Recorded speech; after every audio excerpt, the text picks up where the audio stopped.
Useful backups by Dorsax. Today was one of the days. You could probably sleep as long as you'll wish, but a manager thought otherwise. So, I do in-house support for a small company. I am still in training, but already in charge of the main root server. Today I was woken up by the monitoring tool, reporting that the service on the machine was unreachable for 2 hours. My inbox had about 100 mails at that time, only by the Thule. So, I tried reaching any of the hosted websites, but got only the customized Apache errors. Okay, maybe Apache is down. One of our sites is misconfigured, causing Apache to spawn 150 childs at a time. Okay. Logged into the machine via SSH, tried restarting the service, no problem. After that I checked, the websites were still down. It was then that I noticed that my SQL wasn't running. Tried to restart that, nope, error. After about 10 minutes of trying anything I could imagine, I received a mail by the system telling me that the cron job trying to restart my SQL could not write to the log files due to missing space on the hard drive. Well done, couldn't any service tell me that by then? I then went searching where the 1 terabyte of free space went in the last month. After digging deep I finally found that any backups made in the last month were fully made, not incremental. Well, no wonder the space was eaten away. I deleted a 40GB backup from the beginning of the month and started my SQL successfully. After a very angry call with my boss, it turned out, management decided to switch it to full backups for 3 weeks. I told him to tell me in the future when such things happen, especially when I am on vacation.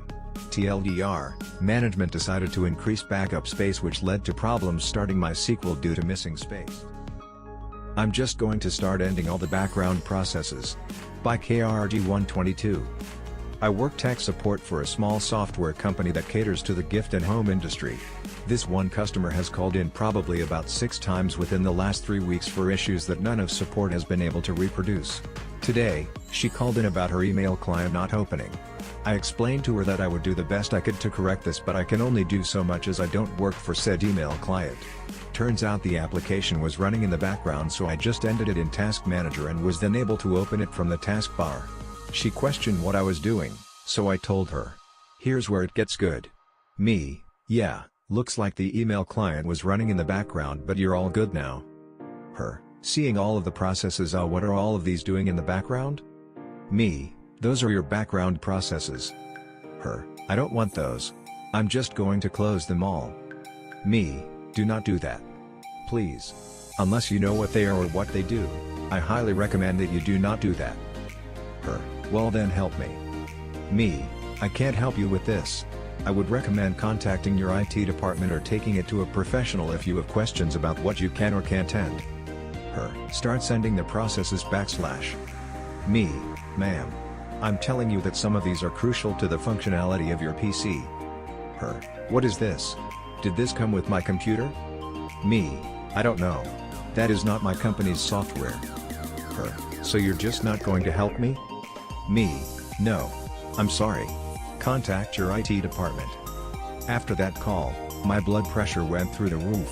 I had to make sure that I documented in her ticket that more than one time I told her to not enter background processes without consulting someone that knows what they're doing, because I have a feeling she's going to frick her computer up and blame me. That's not how wireless works. By Oracle. Actual ticket from a corporate director this afternoon.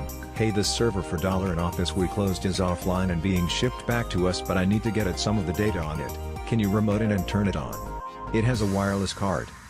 That's not too bad. All of our stuff is set up to have wake on LAN/VLAN enabled in the BIOS, so we can poke a server that's off and have it turn on. Not the first time I'd have done that at this place. Problem: this particular server is currently in transit back to us, so we can pull the data we need to pull, then wipe the drive and cannibalize it for parts. UPS has this server currently. It is in transit. Fair enough that she didn't know that. She doesn't have access to that particular ticket. Our ticketing system is some heavily silo-ed homebrew thing where the left hand quite literally has no access to any indication as to what the right hand is doing.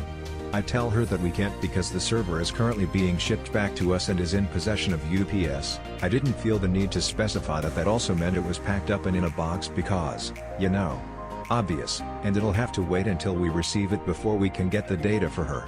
In this case, it'll be easiest just to fire the thing up and get it online, then she can remote in and get what she needs. I tell her this, and tell her the ETA from UPS is Friday, so, at the soonest, we'll have it by late Friday morning. She responds to the ticket with, "I don't understand why you can't remotely turn it on, it has a wireless card." Okay. Kind of fair. I've had a good number of encounters over the years of people who thought wireless was magic and that you didn't ever have to, say, plug a laptop in to charge the battery because it's // wireless / wireless / and other similar things. Not the worst or even dumbest thing I've ever had to explain to someone.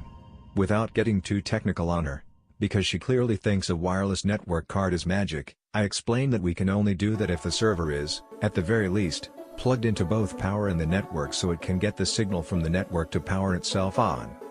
Since it is currently packed up and in a box somewhere on a UPS plane or truck, neither of those things are a possibility. Also give her a quick explanation of what a wireless network card can and cannot do, and I'm very clear that it cannot power a server that is in a box at UPS on. But it has wireless, that means you can wirelessly use it. It was near the end of my shift. I only have a week and a half left at the place, so I sent an apology for the complaint. The IT director would likely get to the IT director and close the ticket with, "That's not how wireless works, please reread my previous comment. You'll have to wait until Friday. Do not reopen this ticket, it will not make anyone here be able to magically grant your request before we physically have the server in our possession." She did reopen it, but the director was watching for it at that point and closed it again after a rehash of what I'd said and ended his own comment with, "I understand this is inconvenient for you, but none of us here ever got a Hogwarts letter, so you'll have to wait until Friday. Have a great evening. Any questions, email me at $his email address." Bonus, looking at the specs of the server in our system, it doesn't even have a wireless network card or built-in wireless. All the gear but no idea. By Clark the Barista. At my organization, we run a Citrix desktop which for the sake of this post can have two main versions. For simplicity, we refer to them as red and green. Green has all of the functionality but can only be accessed using our managed machines. Red looks the same but is a restricted version and won't have various apps with sensitive information. Users can get this when using a personal machine or outside the network. If a user is required to work from home as part of their job role, we provide them with a portable device to do this. Herein lies the basis for a phone call I received on the service desk. Me equals me. User equals user. Me, good morning, local authorities IT service desk, me speaking. User, oh, good morning. I'm having trouble accessing an app. Me, okay, when you try to access the app do you get any error messages? User, no, it just isn't on my desktop. Me, I see, let me take a look at your session. I check the session and realize he is connected to the red desktop and therefore will not be able to access the app in question //. Me, okay, I can see you're on red desktop, are you using one of our devices? User, no, I'm using my own PC. Me, I see, I'm sorry but if you're using a personal device you will only be able to access red desktop. For full functionality, you'll need to be using one of our managed devices. User, so you're saying I just bought this £3,000 PC for work and I can't use it? Me, I'm saying you can access a restricted version of the desktop on your PC but you won't see the green desktop, yes. User, well that's ridiculous. I bought this PC to speed up my workload, it has a great graphics card and is hooked up to 3 monitors which I find very useful. It was very expensive. / he actually said that last part. At this stage, my eyes are rolling just wondering what this guy is compensating for. / Me, the device you were given by the organization is able to be hooked up to your monitors if that helps? User, it doesn't because the monitors are mounted into the wall, unhooking them will be very complicated. And what about my graphics card? Me, the graphics card won't make a difference.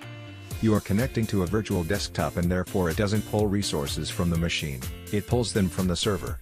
If you feel like the device you have been given doesn't meet your requirements, that's a conversation for your line manager. Only accessing the red desktop on a personal machine is intentional.